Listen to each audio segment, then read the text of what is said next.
काफी समय पहले की बात है। एक जंगल में खरगोश अपने परिवार के साथ रहता था।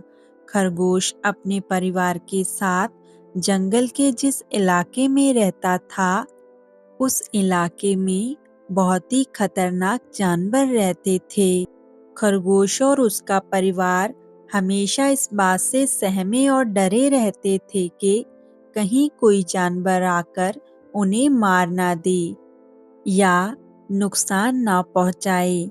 इसी वजह से जब भी उन्हें अपने घर के आसपास हल्की सी भी हलचल सुनाई या दिखाई देती, तो वो फटाफट डर के मारे अपने बिल में जाकर छुप जाते। खरगोशों के मन में दूसरे जानवरों का डर इस कदर हावी था कि उनकी आहट तक सुनने पर भी कई जानवरों की डर के मारे मौत हो गई थी।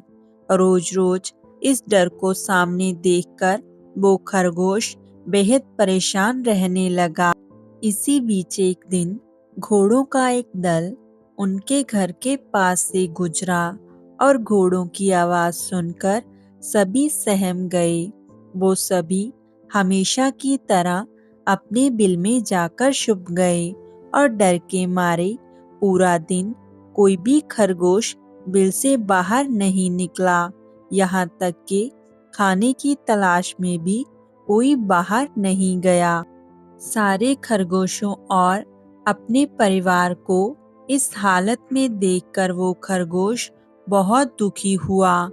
उसने भगवान से शिकायत कर उन्हें कोसते हुए कहा कि हे भगवान, आपने हमें इतना कमजोर क्यों बनाया है?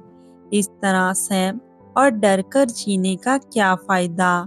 हमें हर दिन अपनी जान का खतरा और डर बना रहता है। इसलिए भगवान, हम सभी खरगोशों ने मिलकर एक दुखित फैसला किया है कि हर दिन डर के मारे सहम सहम कर यूं बिल में छिपकर मरने से अच्छा होगा कि हम सब मिलकर अपनी जान दे दें। ऐसे डर कर जीने से तो बेहतर होगा कि हम साथ में ही अपना जीवन त्याग दें।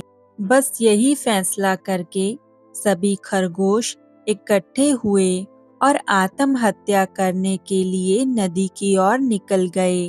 अब खरगोश और उसका परिवार नदी के पास पहुंच चुके थे। उसी नदी के पास बहुत सारे चूहों के बिल थे। जैसे ही चूहों ने खरगोशों को नदी की ओर आते हुए देखा, तो वो सभी डर गए और इधर उधर भागने लगे। कुछ चूहे तो बिल में घुस गए, तो कुछ ने डर के मारे नदी में छलांग लगा दी और उनकी मौत हो गई। इसी वजह से चारों ओर हफड़ा दफड़ी का माहौल बन चुका था। चूहों को खुद से यूं डरते हुए देखकर खरगोश और उसका परिवार हैरान रह गया था। उन्हें इस बात का यकीन ही नहीं हो रहा था कि उन्हें देखकर भी कोई इस कदर दहशत में आ सकता है। अब तक वो खुद को ही दुनिया का सबसे कमजोर प्राणी समझते थे और भगवान को कोसते और दोष देते रहते थे। लेकिन अब खरगोशों को ये बात समझ में आ गई थी कि ईश्वर ने दुनिया में कई तरह के भिन्न भिन्न प्राणियों को और जीव जंतुओं को उनकी अलग अलग खासियत के साथ बनाया है। जो जैसा है उसे वैसे ही स्वीकार करना चाहिए। सबके अपने अपने गुण और दोष होते हैं। अगर किसी में कमी है तो उसमें कुछ विशेष गुण भी होते हैं। ना तो हर किसी में एक जैसे गुण हो सकते हैं और ना ही किसी में एक तरह के दोष हो सकते हैं।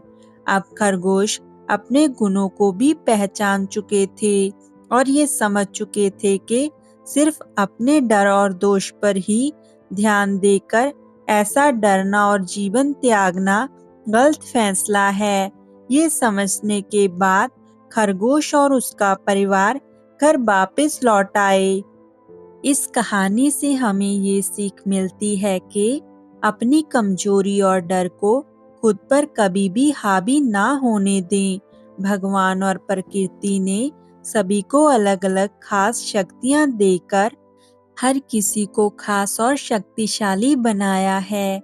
हर कोई अलग-अलग क्षेत्र में माहिर होता है। बस ज़रूरत है अपनी शक्तियों और गुणों को पहचानने की और अपनी ताकत को जानने की।